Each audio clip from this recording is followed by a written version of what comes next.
Hello everyone, my name is Deepika Verma, Senior Research Fellow, Batch 2019 under supervision of Dr. Professor Rajiv Kumar Sir, Sociology Department.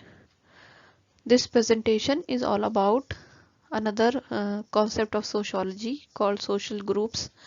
Here in this presentation, I will explain the meaning and few definitions of social groups and also different types of social groups that exist.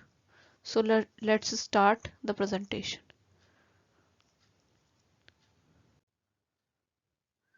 No man normally lives alone. Man does not live in isolation for a long time. He is basically a social creature. The great Greek philosopher Aristotle said long back that man is a social animal. He further remarked that he who does not live in society is either a beast or an angel. Uh, with a few exceptions like hermits or prisoners who live in solitary confinement, all human beings live in groups. Society consists of groups. Society starts with an aggregate of people, but the mere aggregate is in a physical area does not make them a social group. A social group exists when two or more people are in a direct or indirect contact and communication. In this way, in ordinary language, group can be denoted as a physical collection of people. A second meaning is that of number of people who share common characteristics. The term social group consists of two terms, that is social and group. Ordinary by social group we mean a collection of human beings, but the term social refers to social relationship or shared behaviors.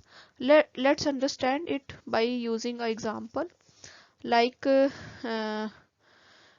if two persons are waiting for a bus who then they would not be form a group, but they would become a group if they start a conversation or a fight or any other interaction. In this way, uh, the social relationship or shared behavior are very important feature for the formation of group. In this way, group is any number of persons sharing a consciousness of membership and of interaction. And here are few examples like college graduates, doctors, family, and neighborhood. All these are some examples of social groups. Now let's see other things. Here are the characteristics of group. First is group is a collection of human beings. Social group consists of people. Without individuals, there can be no group, just as we cannot have a college or university. Without students and teachers, we cannot have a group in absence of people. Group is an artificial creation, which means that social groups are created artificially by people. Groups membership is voluntary in nature. It means that we it is not compulsory to be the part of any group. It's the voluntary nature of the members, the will of the persons, whether they want to become the member of that group or not. Group Next point is groups are always organized. It means that group in the social groups, social interaction is very basis for a group life. Hence, mere collection of individuals does not make a group. The members must have an interaction. A social group is in fact a system of social interaction. The limit of social groups are marked by the limit of social interactions. There is a mutual awareness. Group life involves mutual awareness. Group members are aware of one another and their behavior is determined by this mutual recognition. This may be due to what Giddings call the consciousness of kind.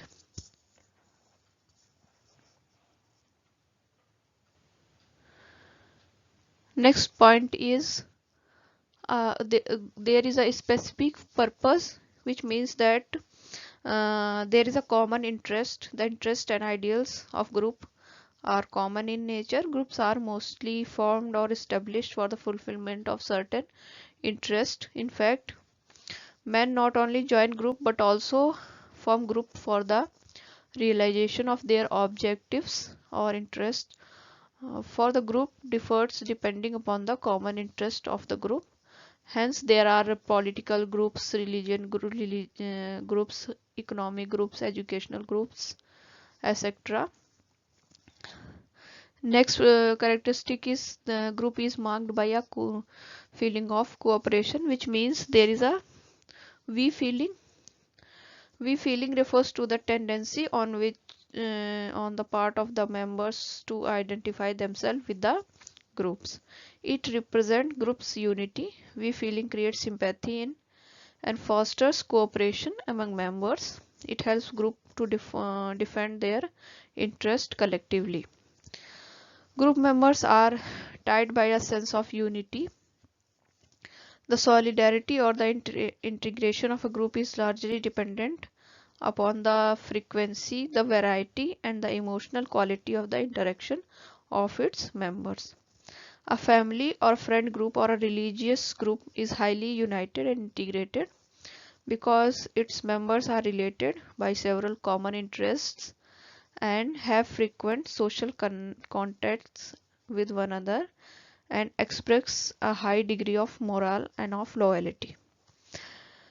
Next point is group may be temporary. It means that nature of groups are dynamic. They may be static or not. They change rapidly with time. Uh, when the old members die, new members born. In this way, groups can be stable or unstable, can be permanent or temporary in character. Some groups like crowd, mob, audience, etc. are temporary and unstable, and many groups like family, etc. are permanent and stable in character. Next point is there are group norms. Every group has its own rules or norms which the members are supposed to follow. These norms may be in the form of customs, folkways, mores, traditions, laws, etc.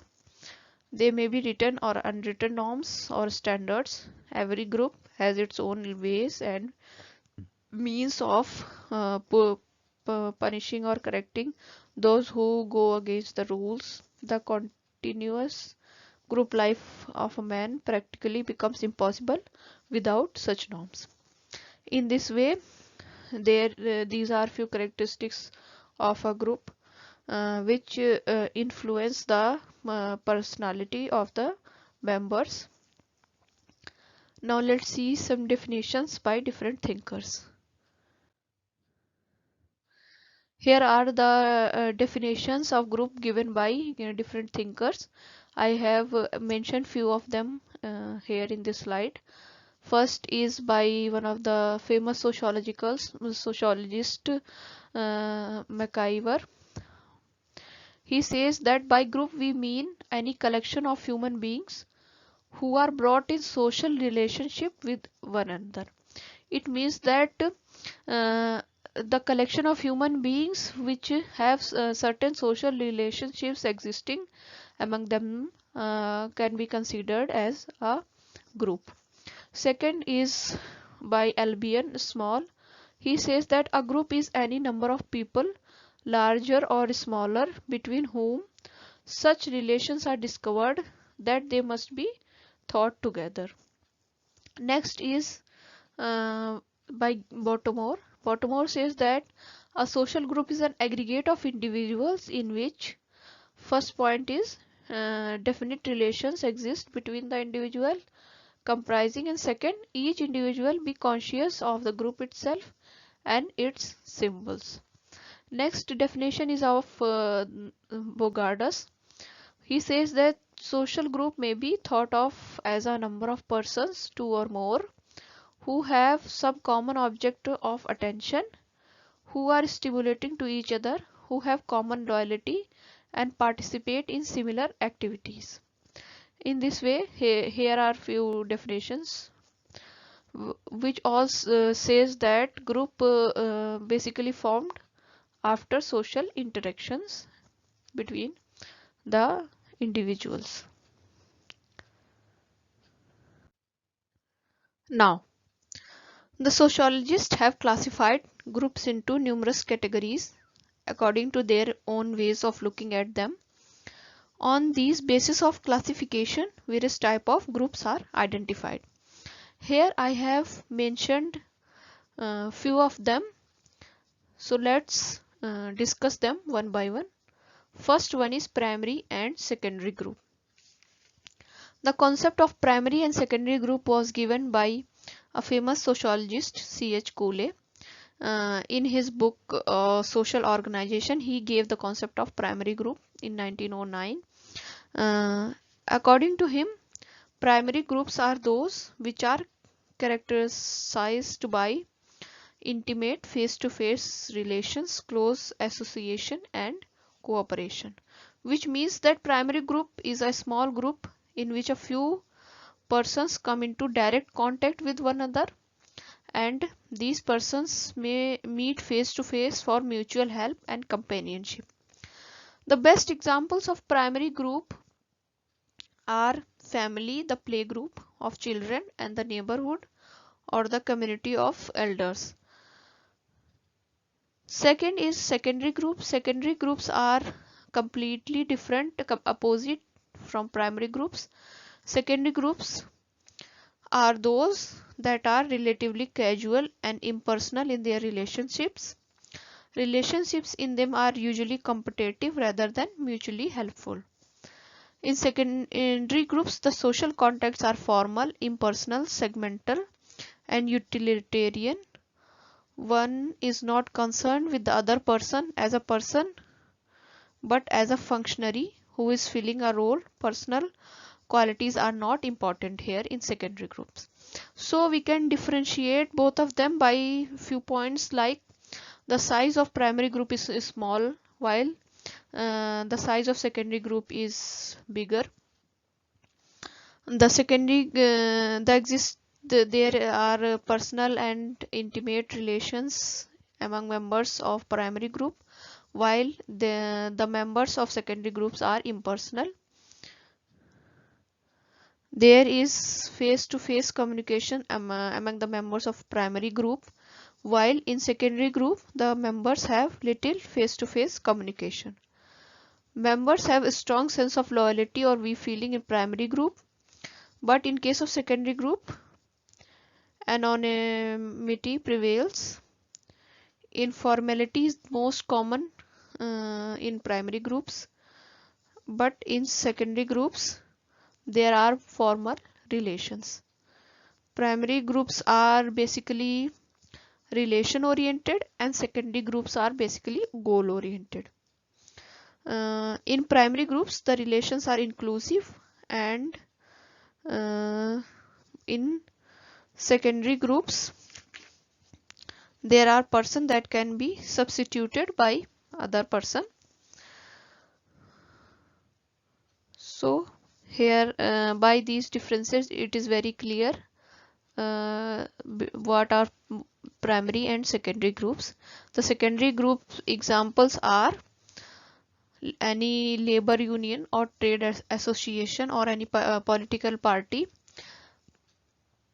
and primary groups are mainly like family and our friend circle. The second is in group and out group, which was given by W.J. Sumner. So let's discuss it. W.J. Sumner differentiated this concept in his book Folkways. And in group is simply the we group, and the out group is simply the they group. That means that group which an individual belongs or feels that he belongs is the in group for that person, and rest other groups are out groups. For example, a person's own family or peer group or friendship group can be considered as his in group, and the other groups are the out groups for that persons. Next are the three classifications given by George Simmel are monad, dyad and triad groups. George Simmel considered size as the criteria for the classification of groups. Since the individual with the societal conditioning is most elementary unit of society, Simmel began with monad, dyad and triad groups. He says that a single person can also form a group. A person can talk to himself or herself in this way. Monad can be a type of group. Second is dyad. Dyad is a group of two persons, and third is triad. Triad is the group of three persons, and so on. Next is genetic and congregate group by F.H. Giddings. F.H. Giddings on the type of relationships classified the group in genetic and congregate group. Genetic group is the groups which are involuntary in nature, and the individuals are born in them like our family. The congregate groups are voluntary in nature, and individuals are at liberty to join them or not. The like political parties or trade unions, etc. The next concept of group is vertical and horizontal group given by Miller. According to him, a vertical group consists of members from all walk of life, while a horizontal group consists of mainly of members from one social class. Understand this in by the words like vertical and horizontal. Vertical, consider a vertical line in which is a up and down line from different in this way the group like a caste in which different categories are there is a vertical group, and horizontal group is a line from left to right or right to left in which there is a equal base, which means that horizontal group mainly consists of members from one social class like the doctors or electricians. The people belongs to one class are part of horizontal groups. Next is territorial and non-territorial group, which was classified by Park and Burgess. Uh, According to him, territorial groups are the groups which have the territories like community and states, and non-territorial groups are without any territory like a class or caste or crowd or etc. Next is the concept of groups by Bogardas. He classified groups into two types, formal and informal groups, in which formal group is one in which a number of persons work together to attain a common goal. There is no set of formal rules and regulation and to govern the relationship. It has no definite structure.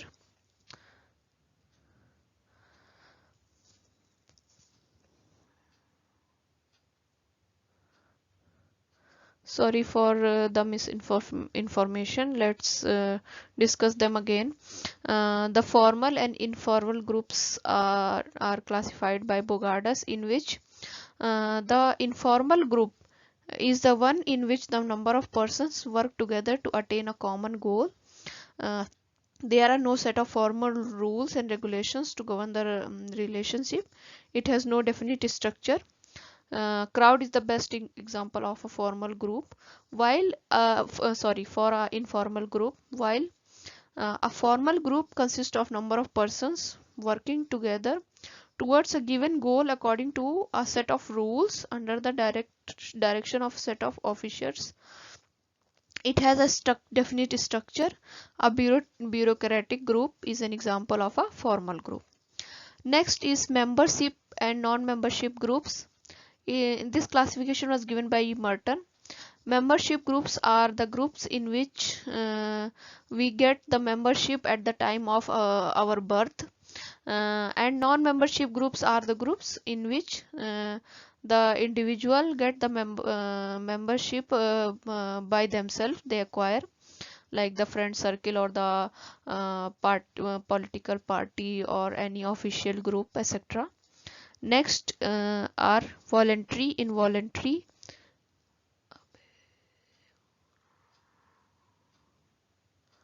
and delegate groups by D. Sanderson. According to him, a voluntary group is one in which a person joins his own. It is his option whether he wants to remain a member or not. For example, a club membership is voluntary in nature.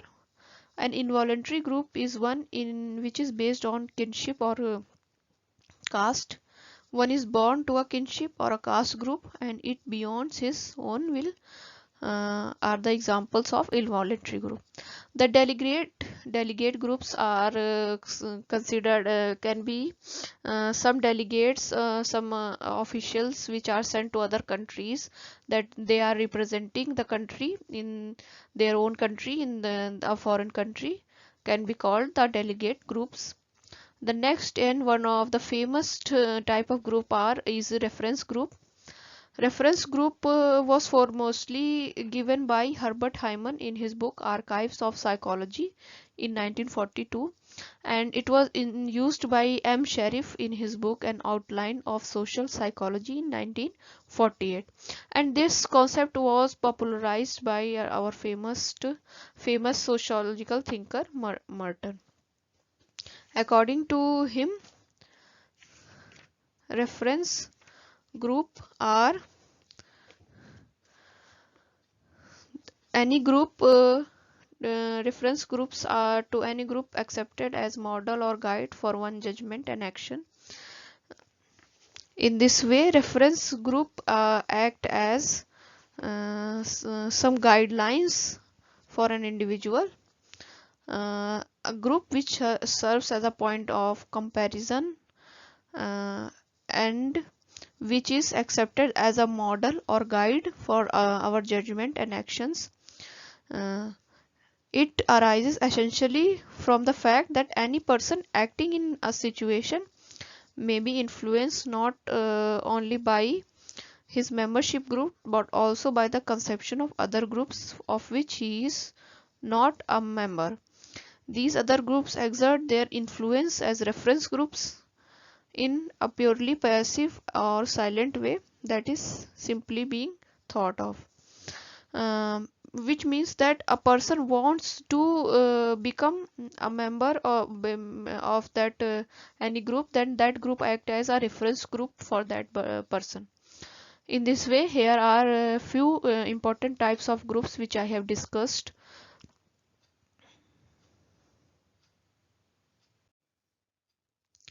I hope this concept of social groups and its type has become clear to you, and you all have gained some knowledge through this presentation. Uh, uh, Thank you so much for listening me.